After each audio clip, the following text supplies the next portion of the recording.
5, 4, 3, 2, 1, 0.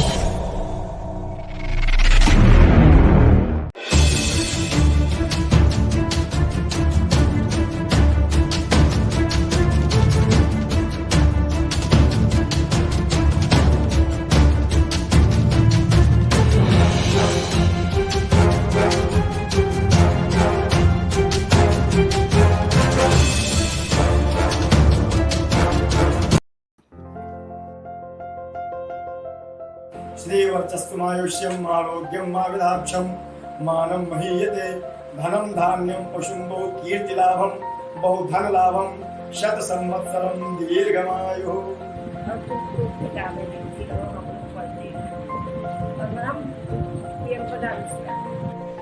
Honestly, I felt inspired and motivated after reading The Journey of Perseverance. This is certainly a book worth reading. Congratulations, Priya. You did an amazing job. Hi, I'm Lavanya. The book, Journey of Perseverance, is highly motivating and inspiring. It gave me a clear picture about what success looks like. Congratulations, Priya ma'am, and thank you for a great book.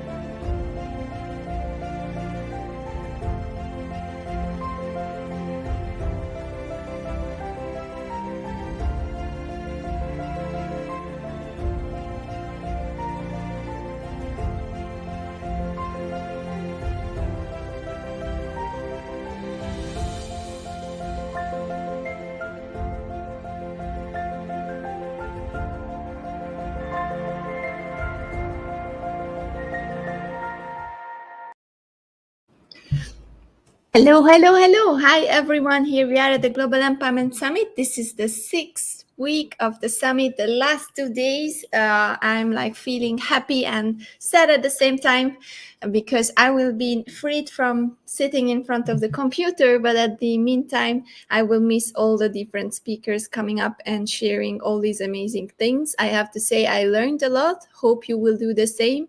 For you to digest the lot of information, I know that you had to work, you did a lot of things. So if you would like to rewatch the sessions, it's possible. You just have to go to the YouTube channel, enter the competition, which I call Treasure Hunt, GES Treasure Hunt, and with the QR code in the top of the screen, you can play, send us your aha moments, your feedbacks. You can ask me to connect you with some of the speakers, and with all of this, you will earn points until the end of the year, and you can be on the top of the leaderboard while you are learning, playing, and digesting all the informations. So make sure you are there. I will announce the winners, the 5+1 winners, on the 31st of December, New Year's Eve. And you will win some very valuable packages, $500 each creative leadership training, and the $200 value of package from Solworxs, the app developers. So this is what we found out, how we can help you to digest the 6 weeks and more than 300 live sessions that we did with the 200 plus experts. So stay tuned. And today I have a guest. Today, the last interview, because we have a lot of workshops in the afternoon. So Geeva Samynathan is here sharing a specific topic that I really love. So Geeva, how are you today? And let's introduce you a little bit before we get into the topic. Hi, Andrea. I'm keeping well, and thank you for having me this Saturday morning. It's a great privilege to be with you once again. Yes. So like as you said earlier, my background is really in the area of training, soft skills training, and I speak a lot in the area of social intelligence, social competence. I would say how we can actually engage ourselves in this modern world, the modern world where it's just full of technology and we cannot live without it. But having said that, you truly need your own skills, your people skills. So that's what Andrea is having me here today, and we're going to be speaking more about that. Yeah, over to you, Andrea. Let me reveal your topic. So this is the topic, people skills versus technology. And it's something very exciting. We were having a lot of people, even from Silicon Valley and from the middle of the place where they are creating all this amazing tech for us. And it was really interesting to see how technology is changing our lives and how it's speeding up the change, how the things what was impossible before, how easily you can do. So people skills and technology and replacement and AI and everyone is like afraid of this topic. So the main thing what I would like to start with is what do you think about the context here? Like for you, the people skills, how do they relate to technology and in which context you would like to explore this topic? All right. Okay, ma'am. I like to explore from the point of behavior. All right. Having said that, today or even in the future or tomorrow and every other year to come, technology is going to play a very big role in all our life. It has played, it has proven the last 2 years. We all benefited. We had amazing benefits. We managed to connect with people with all the limitations we had. And without them, communication would have just failed. But let's not deny the fact technology alone cannot dominate who you are. It cannot shape who you are. You have a behavior and an identity that you need to showcase yourself. And you cannot allow the technology to dominate this. We all have a behavior. Today, we talk about from the point of social intelligence, where we all say that sometimes people are not street smart. Or simply sometimes we say, is people really losing their common sense when they're dealing with people? It may sound very rude because you know what? We are so techy. We only speak to computers these days. We don't even talk to humans. I mean, unless without the technology, we can't even connect with anyone. So it's so important. Our behavior still matters. All right, okay. There were a lot of jokes were coming out. Now you've been in the technology for so many years. Do you know how to deal people? I don't think it's a joke. It's a serious matter. Are you really dealing with people like people? Have you forgotten that we need to be human first when we want to deal with people? So that is what the topic is going to be about, how we can actually still be human and not forgetting the support that we're getting from the technology. So in my point of view, let's put this technology for a moment, and let's put the people skill as number one. The way we choose to interact with one another, the way how we see the other person is being sensitive towards us, and whether we are being sensitive towards the others. Are we picking up those social cues from people, or are we so tech controlled that we forget even to look at the person when we speak? Think about these little behaviors that we do. Are we not even looking at a person to speak anymore because we are just going to do everything in the computer? I have a problem. I want to raise this. I have a problem. I have a problem. People who don't at least turn on your cameras when they're in a Zoom meeting or in any virtual meeting. And personally, it tells me a lot about you. It's also telling me I don't have to pay attention to you. I can pay attention to others who've got the camera on. It's telling me a lot about your behavior. It's telling me you do not want to build your interpersonal skill. It's telling me that you do not want me to build relationship with you. You're telling me just be transactional, Geeva. That's all you need to do. And let me say that we cannot even, imagine in real life, you cannot switch off yourself when you're meeting a person on the street, right? It's impossible. So you will be there with your whole body. And then people are going to a Zoom room and they are hiding themselves. Yes. How do you want to build networks, and how do you want to connect with another person without your body and your personality showing up? Exactly. Right? Yeah. You see, there were comments were coming up, and where people say, "Oh no, I'm wearing a mask now. Nobody knows whether I'm smiling or what I'm doing." The thing is, your eye speaks. Your eye speaks when you smile. Your eye, it gives you there is small window to see, but yet you are already communicating with your eyes. There's already a lot more information there. So whether you are in a Zoom meeting, or whether you are in a person meeting a person face to face, and you still have to put on your mask, you're constantly connecting with people. You cannot say, because I've got a mask on, I can choose not to smile anymore. Are you saying your eyes is not communicating anymore? And the virtual platform does the same thing to you. All right. So the thing is, let the technology do its part. Let us humans do our part. Go back to your raw skills. Go back to the ground. We are sensitive enough to build and read about person's behavior, a person's character. We have a lot of social cues that we are offering to each other. Are we picking up those signals? Okay, when we do that, all right, when we do that, are we, you see, the thing is, as I think I spoke this last time as well, the body speaks and gives a lot of communication. It is going to tell you, all right, whether the person is happy, disappointed, feeling uneasy. You can pick up all the skills. And you need to do this because when you understand the person, you can use that to interact in the technology. You see, organizations who has been socially, who's applied a lot of social intelligence, there are people who are very concerned, they care about another person. Those organizations did very well in the last 2 years. Okay, they didn't have to micromanage. They didn't have to tell their subordinates or their colleagues at the workplace to say, you know what, we need to have meetings like 10 times a day. I had my own friends who were like having meeting every an hour until 10 o'clock. I said, why? What is happening? What was different than what you were doing in the office that you had to do now that simply they said, they just want to make sure that we're working. They're micromanaging. Simply, there was no trust. Okay, simply there was no trust. And trust is one thing. This technology is not going to help you build. Trust is something that's only going to be built between two humans, the people that you interact with. And your body, the way you choose to speak, how your behavior is, how your interpersonal skill is, how socially aware are you, what is your social belief, social knowledge, your social skill, everything matters. Because let's not deny the fact, each one of us are equally different. And it's that difference that makes us different. And technology is not going to teach you that, hey, you know what, Andrea is different, we've got Geeva that's different, we've got, the other person. No, technology is not going to do that, but you are able to learn that.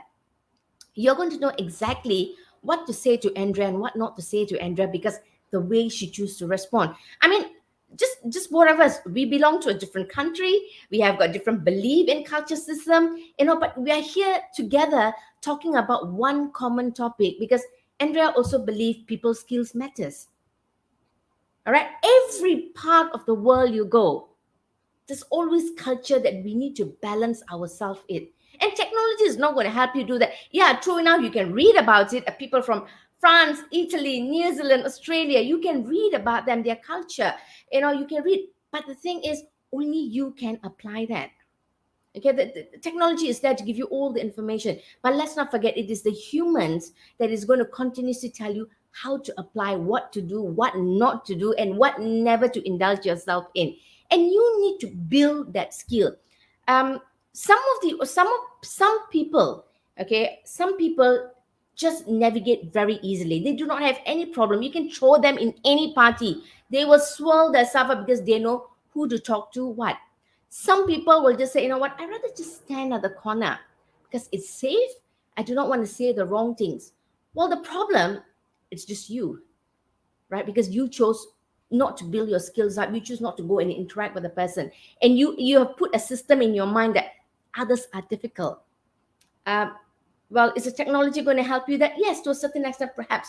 I can send a WhatsApp, I can send a Telegram, I'll send you an email, or we'll chat on the social media. But again, every organization you go to today, people's skills matters more than your work skills, because it is a known fact work skills can be learned. The technology can help you do that. But it's your behavior, how you navigate and choose to work with people or speak to people, that is something part of you, it's built in you. But let's not deny the fact, it's a learnable skill. All right? We all learned and improvised ourselves in how we need to deal and connect with people. All right. So the thing is, there are many intelligence. Okay. I'm specifically very fond about social intelligence.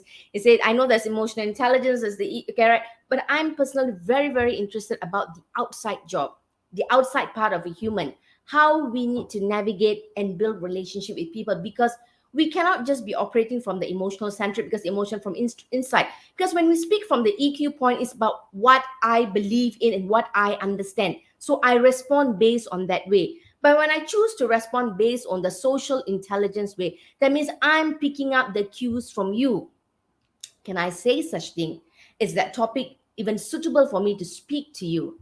All right. So when we understand all this, when you understand all this about people's behavior, people's competency, technology just becomes the supporting guide for you to use it. It just helps transition your communication much more smoother. Can you imagine if an email were to go up 3 to 4 times? That easily tells, well, technology is doing a great job for you to communicate, but it easily tells you have not built the people skill with the person. So much so you have to write 3 to 4 times because that person doesn't understand. And perhaps you don't understand what the person wants as well. So now, who is at fault here? Do we blame the technology? Do we blame the other person? Or do you blame yourself? So both are here to do a role. But then you know what? Take advantage of both. But the thing is, building a skill or building your values, building a belief system, believing out, making an effort to understand who the other person is, allows you to build relationship with literally anyone on the street, right? Perhaps I want to share with you a story. I remembered I traveled once to Australia, and this was Perth.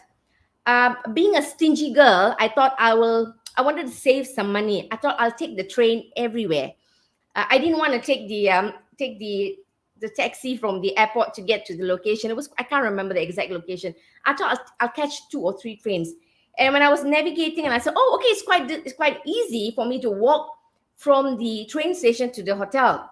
But I was so wrong. I forgot I had a 9-hour flight. I forgot I have got luggages with me. I forgot that I'm new to the country. I forgot there is a weather I need to manage. All I cared is I thought I'll save some money. So I decided to walk, all right, on the street. This is easily like about 10 years ago, 15 years ago of my story. But there was a nice person who realized I was lost. He picked up everybody's skill because I do not know who to talk to. Nobody wants to even interact with me. I was different. Okay, so this nice gentleman came up to me. He said, do you want to go somewhere? I said, yes. I said, I think I'm supposed to walk to that hotel. He said, no, I think it's a bit far. You should take a taxi. You see, if that person didn't pick up the skill that I was struggling in the middle of the road, because my body would have said, I'm nervous, I'm scared, I do not know what to do, I am tired, right? If that person came and said, you silly girl, you should have just taken a taxi from the beginning, I would have been so offended. But he just said, you know what, let me walk you to the taxi stand and I'll put you into a cab. You just probably have to pay him like about $10 or something. That's about it. Yeah, I said, okay, thank you so much. And I really appreciated it. But I learned that, that person was sensitive enough to understand this girl is in trouble. She needs some help, and we are total strangers. Now, just look at yourself at the first day of the workplace. Do you expect people to come and speak to you? Or you expect yourself to go and introduce yourself to the person?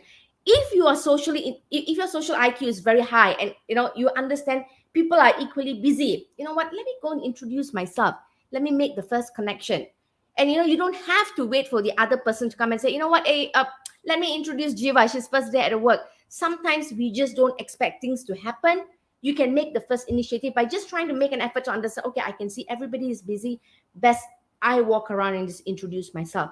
It's about making the initiative. The skills at work, because of the job you need to do, your colleagues will teach you. Your colleagues will have to guide you because you know why? You are brought in to do the work. So remember that it's you as an individual that makes a difference. And there are many things. Choice of words. How do you speak? Instead of getting transactional in every job that you had to do, why not be relational? It works because you see, being relational doesn't make you less professional. Being relational and transactional just makes you professional equally. Because you know why? There is a softer part in you. There is a role you need to play at the workplace. And technology comes in together with that. Right? So it's a hand in hand, but your character, how you carry yourself, how you represent yourself, it's the number one priority. Because today, that's what organizations look for, because they know work skills can be learned. People skills, or the way how you choose to work, the way how you choose to interact with your colleagues, the way how you choose to make decisions, the way how you manage work stress, or how you make decisions. That's truly your people skills. the technology is again there and there to support you. Yeah. Andrea, do you have anything to ask? Beautiful share. I didn't want to interrupt you because it's a lot of information that people have to digest. So it's better just if you tell it out and then they listen to you.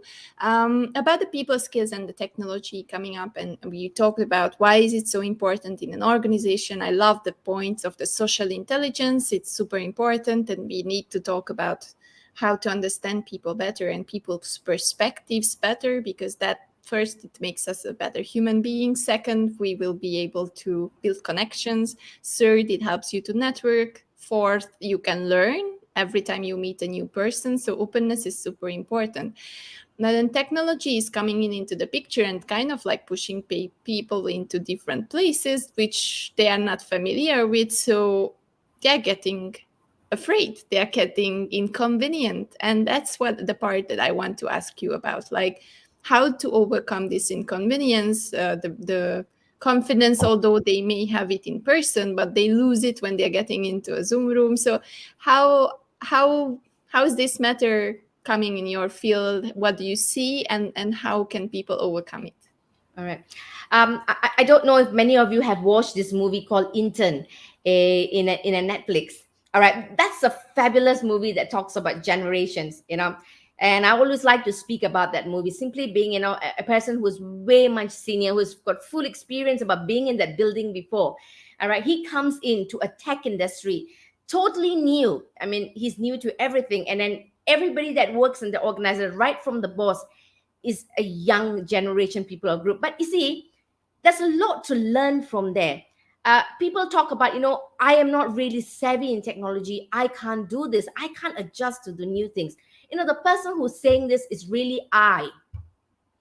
It's the I who says that I can't do it. But today, you need both. And that even equally says you need both the generations. Today, we have got 4 generations working together. One part of the generation, all right, they come with wealth of experience and knowledge. And they just know how to, they deal work with people. They just use communication skills to deal with people. They navigate ways to speak, to find solution.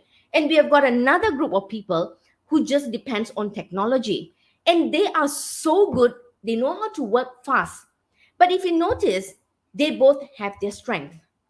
Without the one another, just like what we're talking about, without one another, the people skills and technology, perhaps getting a job done is the biggest challenge. Now, when you merge the generations together, what do you have? Wealth of experience and the new technology. And the movie Intern tells you exactly that. It's okay to embrace the differences. It's okay to accept that you do not know some things in your life. But the thing is, making an effort to maneuver yourself to learn things, get you to be balanced. In fact, I am not very fond of using this word generations as well. We all age gracefully. We all were there before. But the younger generations, then we as we mature, we do things differently. Our ideology, our thinking way different. We learn and experience. We just mature our way. But what we need to have a balance is, as much as people's skills you have, you need to try to embrace the technology in you as well. Instead of just saying that I cannot, it is difficult, it is a must now. Same thing. People who are highly technology, they depend on everything 100% technology. Sometimes we may have a challenge. They may not be very savvy with people's skills. But if you do not have a balance of this two, it is difficult for you to navigate yourself socially out there. Whether you like it or not, balance is the key. If you do not know technology, you got to make some effort to learn at least something so that you are within the crowd of everyone. If you have poor communication skills, if you have poor interpersonal skills, if you have low social intelligence, what do you mean picking up people's cues? You are insensitive because, and then people will say, you may be good in technology, but you do not have people skills. All right. So having a balance of both is must. And, watch the movie Intern. There's a lot of deep message inside that tells you it is difficult without one another. And one key word is respect. Right? One key word is respect. Respecting the differences is what makes the difference so well. That's the key. And I love the Expecting to movie that you mentioned. I really love first the actors because they are one of my Yes. favorites, both of them. I love them. But also how it shows how he struggled first to, get over it, that he's older, they are younger, and even he is having like a younger manager and boss, which is also hard to overcome. And in today's generation, it's all becoming about intergenerational work. It's the workplaces are getting more diverse, right? So people need to deal with this problem. We talked about this with Irene Kilubi about how the different generations can work together, and why it doesn't matter which generation you are in. You okay, it matters from the perspective that it helps you to understand the different generations. If you know their characteristics, if you know how they behave, of course it helps you, but it shouldn't become like a brand which is overspoken, like women empowerment, that we already busted the first year when we did this summit, that you don't need the label, right? And it's the No. same with generations, right? Yes. Now, I mean, there's one thing people just need to, this basic common sense. We all evolve. We've been there, and you're going to be there too. If you just embrace that, you know what, I'm going to get that too. And the thing is, the good thing about technology is it's never going to end. New stuff are going to come in to make your life much easier. Are you going to tell the technology stop? No. If you're going to tell the technology stop, you have to stop, because you're the one who's going to sit back and say, what, I don't know this stuff. The thing is, just pick up and learn. There's why people who have picked up and moved on this last 2 years, they are no complainers. Those are the ones that are winners. In fact, this one thing I've realized, many people have moved job. Many people have moved job in the last 2 years, which is fantastic, which is an additional bonus. I mean, even from my own industry, I can speak. There are people from within the same faculty, the learning and development. Some trainers have mentioned, you know what, I'm not going to do any work in this area until the physical training comes back. All right, okay, yes, I respect you do have a choice. You can do that. But, there was a waiting period. That was waiting for 2 years. Or maybe, and some realize, okay, it's too long of a wait, a year. I have to jump in. I have to make a difference. So, and the lucky ones, yes, they made a decision to move on, to say, you know what, I will do the virtual trainings and all that. Unfortunately, there are some who still says, I can't. I only do this. Now, the thing is, who is really losing out here? So same thing, even at the workplace. At your organization, new tools, new apps, internal apps, regional apps, they're going to come in, they're going to be introducing you to work. You probably have a choice to say, you know what, I probably just want to do things the old way, and I'm not going to move into the new way. That shows your readiness to move on. That is telling a little bit about your own character. Keep the technology aside, but it tells a lot about your character. Are you ready to embrace the differences? Are you not ready to take the new challenge? It tells whether you can be promoted, you can be a leader, whether someone else can look upon you to take comments from you or your opinion. No, these are all telling the cues that, you know what, change is not something that's within you.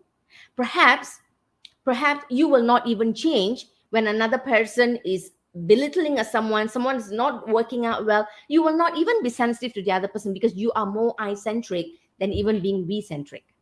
So I don't see you as a team player. So that is still, it shows in your behavior if you choose not to embrace with the current things that's happening. I think that the last thing that I would like to touch at the end of this conversation is that how can the different generations understand each other? Because I had a very nice speaking panel organized by kids with Cheryl Vita and the kids that she's teaching, and it was really hard to convince them that they have to start the conversation with their parents, and the parents are also, I believe, in the same. It's just hard to bring them again together and open up this conversation and then let them get to know each other again, because I remember my childhood was like, there were not really limits. Of course we had respect, but if I wanted to ask something, there was never like no, you cannot ask. Never like, go away, I am busy. It was always like an open circle, and I could like, okay, grandpa, how does this work? And then he was like, "Da, da, da, da, da, da, da, da, da, this and this and this." And my father was the same. Like, he was driving for hours and hours, and I was like, "What's this? What's this? What's that? What's that?" And he was always saying, "Yeah, this is that." This is so very patiently answering my questions. And I believe this culture is disappearing on a way because everyone is turning to Google. So it's kind of like technology is closing people up, so we have to open this up again. What's your take on this? Okay. This is specifically a challenge, perhaps even in the Asian culture as well. Okay, because our upbringing has always been, you ask, I speak. It's always been very short conversation. You don't have lengthy conversation. You don't ask to clarify and all that. Also, the fact that the dominance in the technology world, everybody said, let's go on Google. And when nobody talks about any other search engine, they straight away said, let's Google about it. All right, let's search about it. But you see, these are the things, if you look at it differently, why not do it together? Instead of telling the kid or someone else, why don't you go and Google about it? You see, like this is the generation I was in, like in my younger days with my family. A lot of things are being sorted at the dining area. If you want to fight, you fight there. You want to scream, you scream there, but you cannot do it outside. Every situation is resolved there. If you have an opinion, you share. The whole family sits and talk. Situation has changed today that everybody puts a meal and then take it to the TV or watch in front of the TV, or they'll say, you know what, I've got some work to do. I'm going to eat my meal together. So habits needs to be changed. And when we talk about habits, let's not pinpoint finger at one person. I think it's the responsibility of every individual to say, you know what, let's do this together. Let's change the habit. So this is beyond. This is a habit that we need to change. Let everybody start working together and encourage to ask opinions of others first instead of just going to the internet, because sometimes, let's not deny the fact, the internet does confuse us. For you to find out something, sometimes we go up to 10 different to website links to find out for the right answers. Is this the most accurate one? But why not we speak to someone who has experienced it, or probably say, what, you can call Uncle Jack, for instance. He has done this before. What, things like that. It's a habit that we need to start doing from home, because it worked before. It worked for me. It must have worked for you also, Andrea. She just said that it has worked for people before, where we actually speak among the family to us, and we said, speak to so and so. Why are we today straight away jumping into the internet? And sometimes we spend hours searching for those information. I know the internet gives you fast, but let me ask you this question. Are you getting everything that you want? Is it telling you how you should be respectful to people? Is it telling you how you should ask? Is it telling you that how you should navigate your behavior with certain age people? Is it telling you how you should even speak to your teachers? Because I am part of a research partner with the university. The lecturers or the professors made this comment. Students do not even know how to write to their lecturers. They write at 10, 11 at night just because they are working.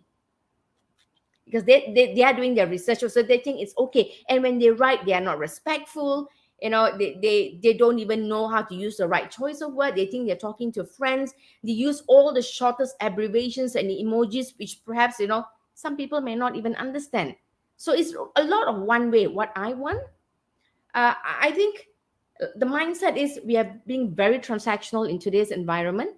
So it's good that you have the technology to support that, but you cannot just be depending on it 100%. Change your habit, change the way how you think, and perhaps and perhaps things can actually totally change. Sinfung is saying it's a bit of a different of upbringing, right? It's more freedom, more let it go, more leaving people alone. And I think that's what he meant with this, that we don't have this loving, concerning, easy concerning, and also supporting. Like, I remember I was learning with my parents. They were making me sit in the afternoon after work. They were not really stressed. They were finishing work at 4 p.m. And then after, we were out in the garden, we were learning together. And today when I see parents and students, they are learning online, they are with their phones. Even when they are having dinner, they are all of them on the phone. Even when they converse with people, that's very interesting to see. And I also found myself doing it, and it's really dangerous because I'm a conscious person and it's even getting me.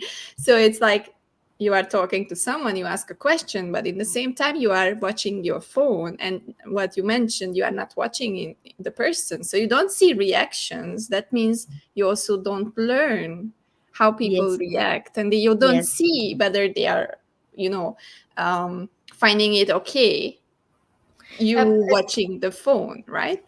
Yeah, I think there is a theory. I think the Big Bang theory, Yeah.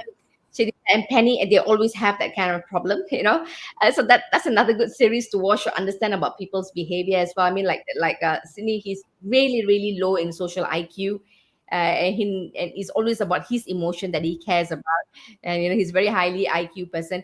The simple thing that we do at the workplace, when someone comes and speaks to us, we are so focused in our computer, we will talk like okay. It's so difficult to make that little turn. Like, you see, the thing is, the moment you make the little turn, you say like, oh, okay, all right.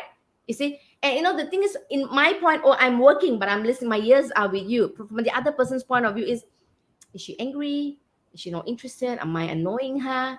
Can you see the wall that's building there? But the moment if I just turn, okay, all right, I get it. It's just a split second. That second is what builds that people's skill. That It just what. separates us also, right? That Yes, second, that effort, that intention that you don't do this move, it's separating you also from others, from understanding others, and to connect with others, yes, right? definitely. So that is where I mean to answer your question. That's where parents must start interfering to change that habit, because today technology is also becoming a habit. All right. So why not infuse in the habit of people's skills again? Because that is highly missing today. Mhm. Right. So people with low social intelligence, you probably will have more challenges dealing with people than people with high social intelligence. I mean, you can be as technology as advanced as you want, but if you do not have the people skills in you along the way, uh, you will have some challenges dealing with people, dealing with solutions at workplace, or even connecting with people in any way as well. And I think it's also a challenge of the future, how to keep the old values that are working, like connecting to people, having social intelligence, really taking care, being empathetic, which is kind of like the challenge of humanity for the future, as I see, because Yeah. technology is really taking over. As you said, it's building habits, as it said, it's changing our daily life.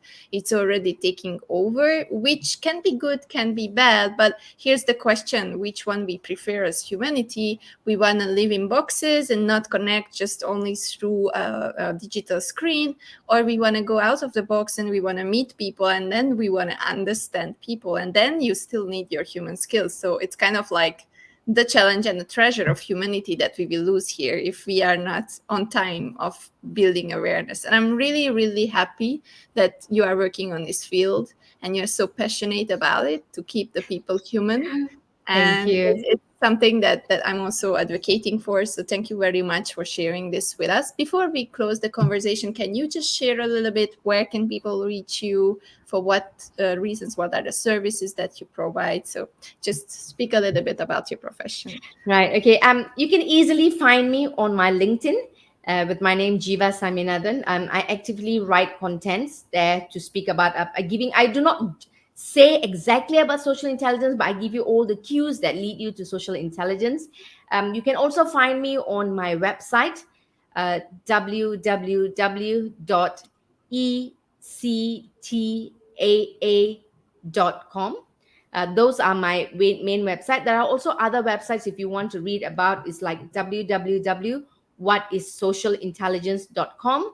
There is another website, www.whatiscivility.com.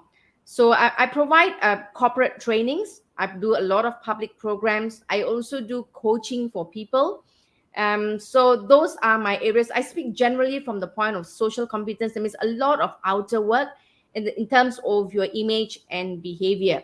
So that's that's what are the services I provide and how you can reach me as well. Thank you very much. And the last thing that we had a workshop with Geeva. So if you would like to rewatch it, it's already on the YouTube channel. So you can learn more about social intelligence on that workshop, on that video. It's a 50-minute beautiful workshop conducted by Geeva a few days ago. So thank you very much, guys. Thank you for watching. Geeva, I'm wishing you a beautiful day. It's so sunny here in Kuala Lumpur. So go out and get there some D vitamin.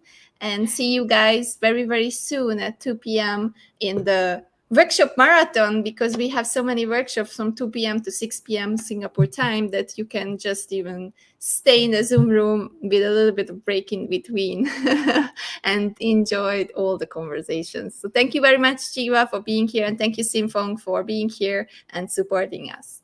Thank you. Bye-bye. Bye-bye.